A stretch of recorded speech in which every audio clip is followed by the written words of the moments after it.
言葉より分かり合える眼差しがそこにあれば、人はみんな生きていける。迷わずに自由に過ちを越えて気づく本当の優しさ。あなたと見つけたから愛と呼べる強さを。 I be your love 震えながら口づけに重ねた願い。あなたがいて私がいる、忘れないでいつも。 I be your dream 募る想い、愛しさを祈りに変えてこの鼓動を伝えたいよ。熱く激しく So far away。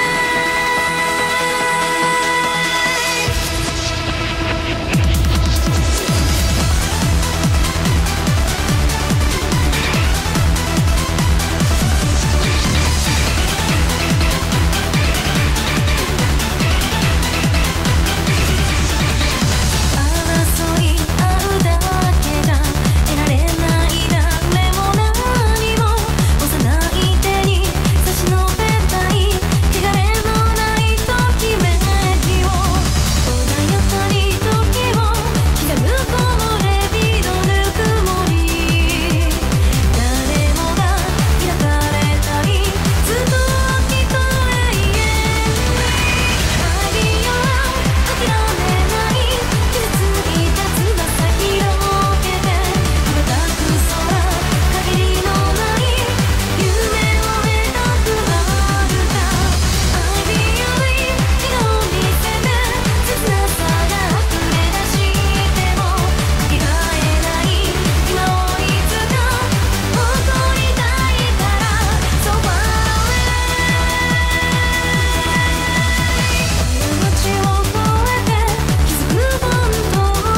cosmos over the field.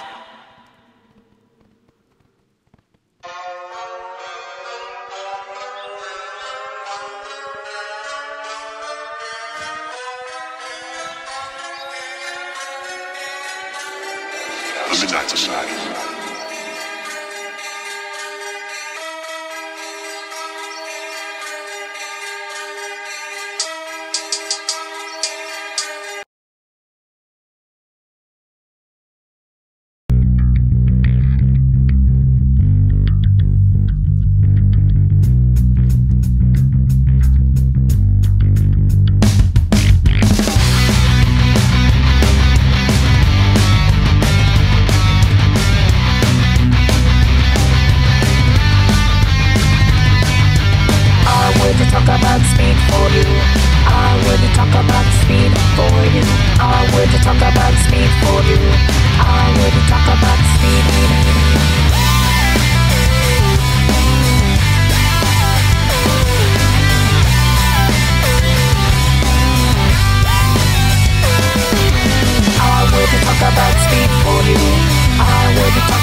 everybody, and welcome to episode 4 of the Silent Line commentary videos. Yep, and welcome to what is basically going to be the semi-finals, as it were.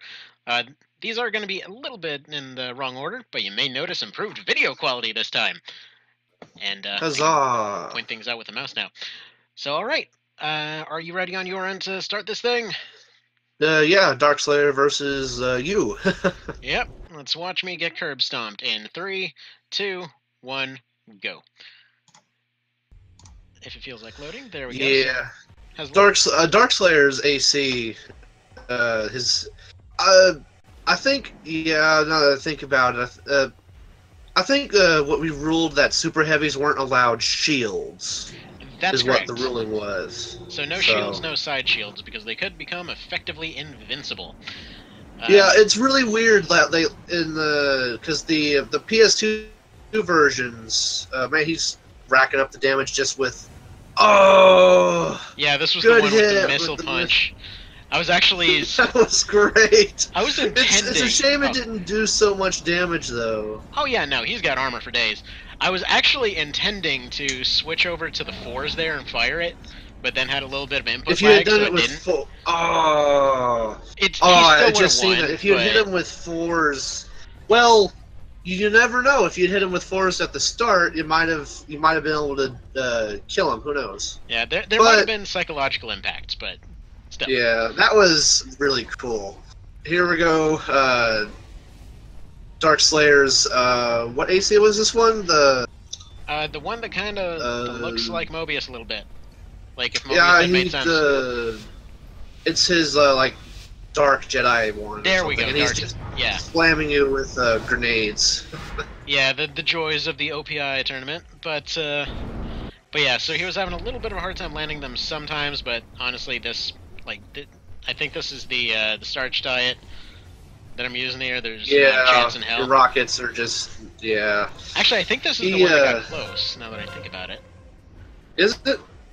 It might be. It might have been this one, might have been the other one. There was one of them that he kept getting punished for blading.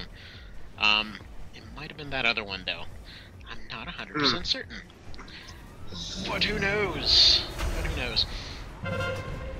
But yeah, the grenade launcher in Silent Line is actually just amazing. It's almost as good as it is in Gen 1 AC, actually, funnily enough. Yep. Funnily enough, actually, the Gen 1 grenade launcher, it actually even shows up in a non-AC game a couple times. You ever played Shadow Tower? I have not. It's not actually a grenade launcher, it's just like a ring, but they use the exact same animation and sound and everything. Huh. Yeah, he's being punished with those rockets. Yeah, he basically went from 7,000 to 1,000 over the course of a couple of hits, if this is the one I'm thinking of. Because he, he always goes for this. He just absolutely loves that blade tracking, and he almost got finished off here. If I'd gotten one more hand rocket off, I actually could have won this one. But so close. But hey, man, rockets are debilitatingly effective if you can get the hits in, which I think will be a bit easier in the non-OPI tournaments. Exactly. We won't have as many people flying around like the devil. It's fun though. It's always fun trying to snipe somebody out of the air, with even how unlikely that is. But yeah, I'm looking forward to the non-OPI tournament. Yeah, same here. I'm actually I'm thinking we should do a 5 AC elimination so we can see even more variety with builds. Yeah, I'm still hoping at some point we do that randomizer tournament. I don't know if you read about that. Or just randomize. I hadn't heard of that actually. Okay, so what I was suggesting a little while ago was like either 3 or 5 elimination, but everyone submits their builds. Everyone gets the save files from everybody else, and then we just kind of roll a wheel to see what build everyone has to use. So like. So you kind of get. Do you get this one? Ooh, I think you get. I think you get it with this though. One. Just, yeah, he's getting real close with them grenades. But yeah, good thing for burn damage. It's real weird how the heat mechanics, which the randomizer idea, that sounds actually really interesting. Although, maybe not really for a tournament though. I don't think. in Maybe my not, opinion. but still for like matches and all that, just setting up a pool of. I was jokingly saying we should call it the rental tournament. It's just everybody went to friggin' Enterprise or whatever, and like, yeah, I'd like to rent an AC, please. That would be hilarious. You're just racking up the missiles. Oh yeah, this was the miracle win against the yellow guy. I think you're the only one who beat the yellow tank guy, except AO, obviously. Yeah, but this Them was just a lucky orbit fluke. cannons, man. So that right there, that little hop that he did because of the howitzer, that's the only thing that allowed this thing to happen. Because it screwed up his turns for a little bit, and then he started getting a little bit off rhythm. And then it was just like a total fluke, and then I finished him off with another one, I think. Oh, so like, nice. Well so done. nice. That was awesome. Yeah, your coffee hawk is fantastic. Are you going to keep that one for the next tournament, or are you going to use something Oh, else? hell yeah, that thing's awesome. I love that thing. I'm bringing all new builds, because all mine were OPI. Go figure. Yeah, But I'm probably just replacing the murder.exe because that thing sucks really hard, but oh well. yeah. Yeah, Abdu, this AC is the one we're seeing here that Darkslayer's using is frustrating to fight against, because it's... That rifle damage, though. Like, the stun and the heat and the accuracy is painful. It's like right there. Yeah, look at that. He's just shredding into you. He's just a flying 50 cal right now. That's, Oh, man. But yeah, as I was meaning to mention earlier, the heat damage in Silent Line can still catch you off guard because it decreases your energy output and slowly lowers your health over time. And because there is no emergency cooling in Silent Line, or at least there's no like, it's not. There is, but it doesn't work the same way as it does in Nexus and Last Raven. It doesn't force cool you. Yeah. I do believe we're on the next video now, actually. Yes, we are. So this Darkslayer one is... I can't see the Royal title Angel. right now. So Darkslayer... Okay, yeah, Darkslayer versus Royal. If I recall, this was a really good one. I actually paused it. What time you at on it? Oh, I'm sorry. I just paused it as well. 17 seconds. Okay. Just want to point out, all of the damage comes from this relative region known as this guy's entire AC. Just firing rifle shots everywhere. Rifle spam with the sniper. Left arm so good in Silent Line. Yeah, Oh, I hit my interesting laptop. thing. Interesting thing I found out recently. You know the left arm burst rifle? Uh-huh. So apparently that thing has like a sort of hidden charge mechanic, in that apparently the longer that you stay locked on with that thing, the closer its second and third shots actually are. So it'll still usually miss the first shot, but the second and third apparently track better, like the longer you have it locked on. So apparently that's why it doesn't suck sometimes, eventually. Eventually. But yeah, so I don't know. That was just an interesting thing somebody told me about the other day. I haven't done like extensive testing, but that seems like the kind of thing that they would throw in for one random part for no apparent reason. Yeah, then you get to Nexus and Last Raven, where the burst rifles are completely useless. Oh yeah, I mean they were next to worthless in this one too. If you tried to use both of them at once, they never hit a single thing. But I mean, at least later That's a on fair point. they kind of tracked. Yeah. All right. We're gonna continue playing, I think. Yep. Oh dang it! I've been Alright. continuously playing. Sorry. That's fine. At 135 right now. My bad. Okay. When you said you were ready earlier, I thought that was the go. Okay. No problem. All right, 3. This is a pretty interesting fight. So Okay, so at 135 now. yes. Okay, 3, 2, 1, go. All right. I love that we're actually getting a good amount of speed on the video this time. I think we're past Yeah. some of the slower ones. Yeah, I think the biggest ones was Dark. If we were watching this from Royal's perspective, it might be slower, but I'm not sure. Oh yeah, this. I when love that he, technique of his. By the way, cleans up like the whole thing where he gets Dark Slayers, or yeah, Darkslayer's thing that he does a bunch of times in the tournament. Also, that's hilarious how they end up just sticking in the background there. I wish the single player had that pick up parts mechanic. But the thing that he does, he just kind of follows around from overhead and waits till somebody starts doing the whole circle dodge for the machine gun, switches over to the grenade launcher and nails them in the middle of that circle dodge because they're exact opposite dodges. It's a good little trick he does. I love it. That was actually a fairly even fight. If Royal hadn't charged, it would have been a lot more even. Yeah, he got a little bit roasted there. Actually, you know, watching through many of the fights, I think Darkslayer might have done even a bit better in the tournament had he not gone for as many blades, because that is really predictable. So I wonder if he's going to keep doing that next time. Very easily counterable. So.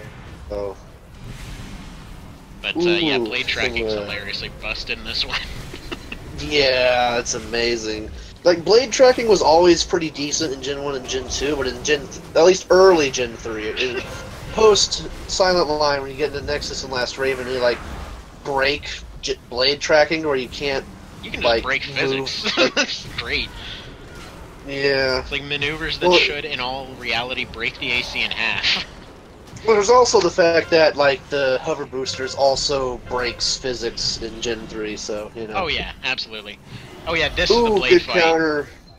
So this is the one where you end up seeing some really jacked up blade tracking going on, where they're not even deploying the blade and still getting blade hits, and or just straight up missing, but still getting blade hits. Yeah. It's a shame if Darkslayer hadn't had the GL out and just slamming him in the face. Yeah. Well, good play. Fighting Royal did good Royal there. Angel. On the next one. He needed a stronger blade in that case, but yeah. I'm just letting it autoplay, by I the don't way. think it would have mattered, to be honest, because the grenade launcher. Yeah. Video's still loading on my end, and there we go. Starting now. Is it started on your end? Yep. Alright, so we see the Chunk here Lord comes come the back. yellow. Yeah, the chunky bastard. I forget this thing's name, I just call it the Chunk Lord. It's just like all in pimp armor and everything. I like to think it's got little gems in all the slots. So this is, here comes the Quaddy. He's bringing the rifle spam. Rifle spam versus rifle spam. Which one will win? Probably the one with the super amazing armor. Yeah. By I the think, oh, yeah, go ahead. I was just gonna say earlier, the almost non-existent win last time against this thing, dude. We tried that fight like 7 or 8 more times, couldn't recreate it. This thing is ridiculously difficult.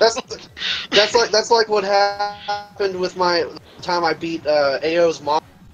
Cord. I was able to beat it the first time, but then I couldn't recreate my victory again. So yeah, that one didn't get on video, unfortunately, as I recall. Yeah, I did not. This is a pretty even fight, though. Holy yeah, they're doing solid. Wow, I think he actually does manage to beat this thing. Just because he's doing that's if he doesn't break him with the triple missile spam. Yeah, I don't know why he's not going for more triples, actually. It seems like this quad's being very effective at dodging it. Yeah, there you go. He gets him. Oh, wow, nice. That was a good play. Quaddy for the win. Yeah, that quad is strong. I'm actually still surprised to see a quad in an OPI tournament, just because it kind of throws away one of their big advantages. But, well, hopefully we'll see more quads in the non-OPI tournament. So. Yeah. Though their turn speed is pretty amazing, though. That often gets overlooked. They actually move on the ground just as fast as most of the lightweight legs. So. Yeah. Plus, you get to do that cool spider crawl if you ever need the intimidation factor. Just be like, yes, come over here. I've got a giant mechanical spider. Ooh, good hit with the laser cannon. Yeah, I don't see the Darkslayer trying to retaliate with the grenade launcher. He got a couple of good hits in earlier. Yeah, at the very least, the grenade launcher doesn't do 15 damage like it does in Gen 1. Yeah, and it doesn't have the absurd friggin' zip code size AoE. Yeah, that too. The Gen 1, ooh, oh, wow. Man, that was a wash at the end there, holy crap.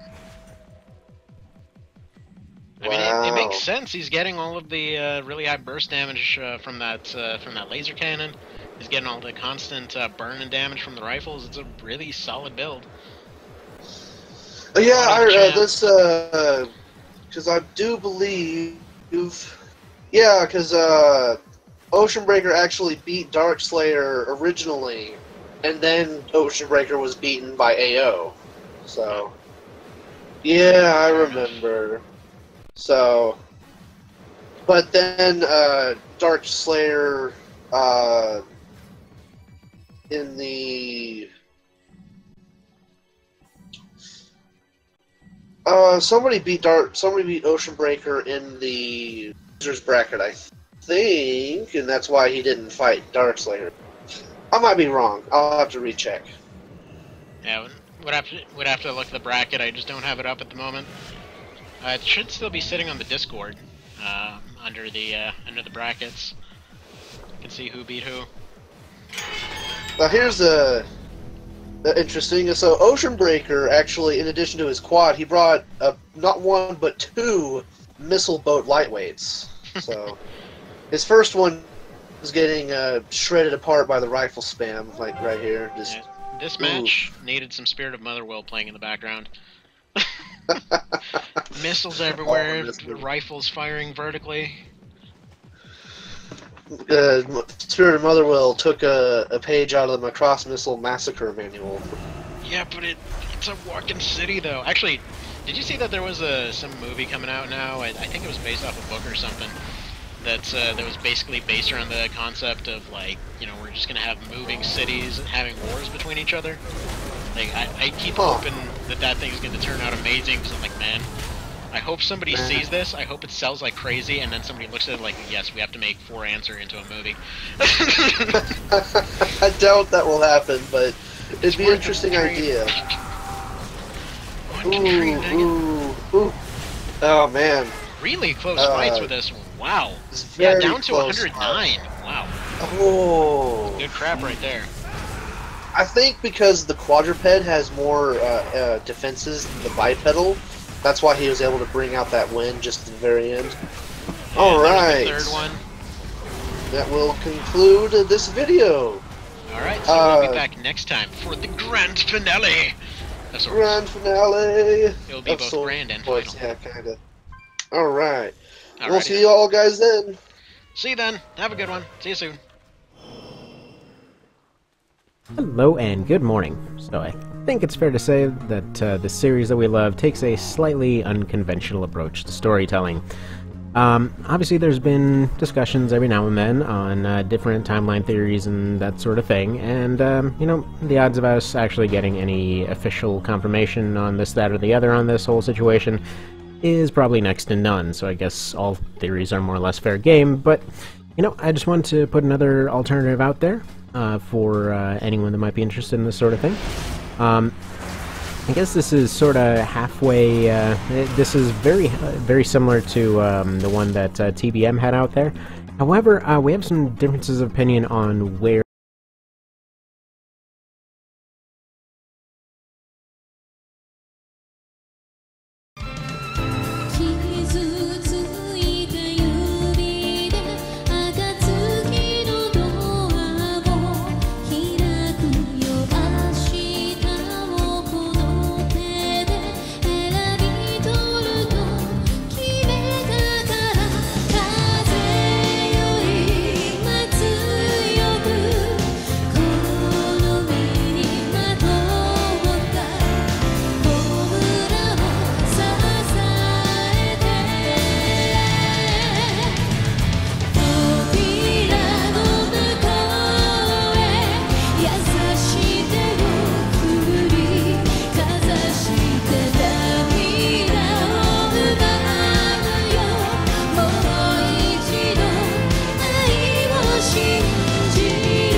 れてても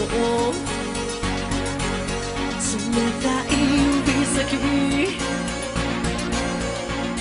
凍りついた月に照らされてひび割れた心が燃え尽きる夜を抱くけど一瞬の彼方でひらめいた想いがあんだら幻にして見せて放つ光空に落ちる望むだけの熱を捧げて死にゆく星が生んだ炎が最後の夢に焼かれているよ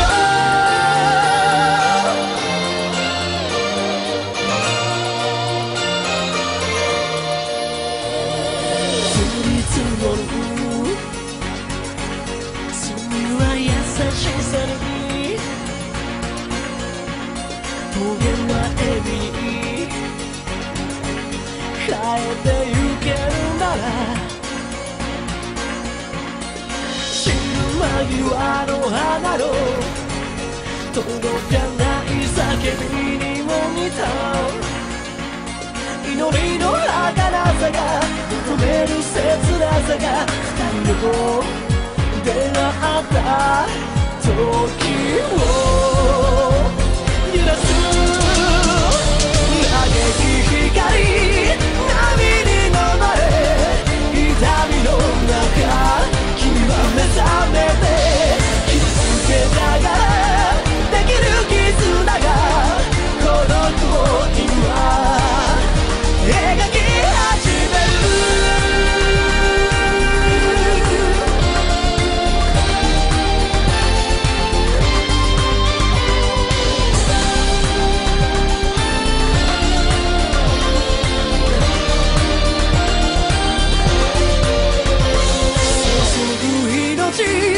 刻む花で君をどうか僕を包んで光はまた空に落ちる望むだけの熱を捧げて崩れ落ちゆく過ちの果て最後の夢を見続けてるよ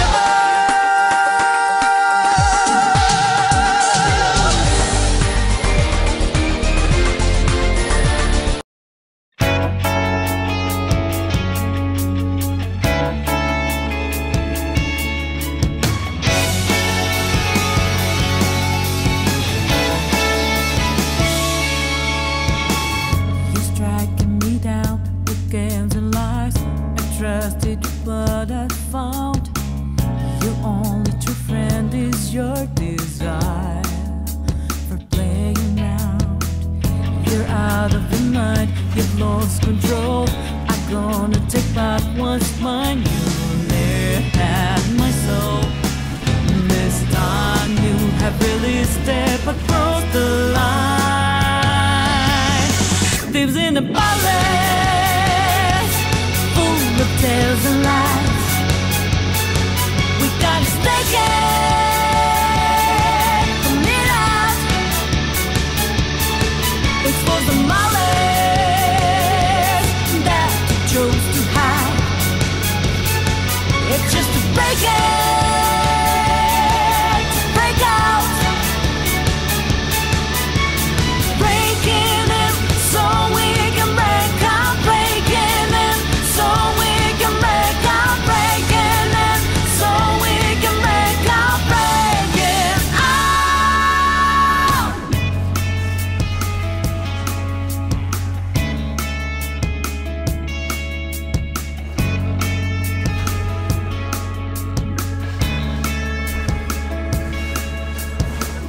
We should believe in anyone when I get just trick and thief.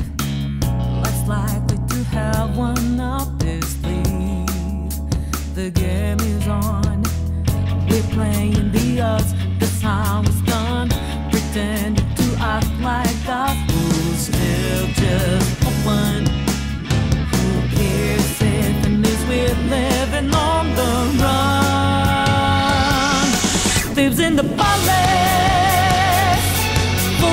Nearest deceit. We've had to break it. Get out. Phantoms of madness. Snapping at your feet. We've had to break it. To break out.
What's up,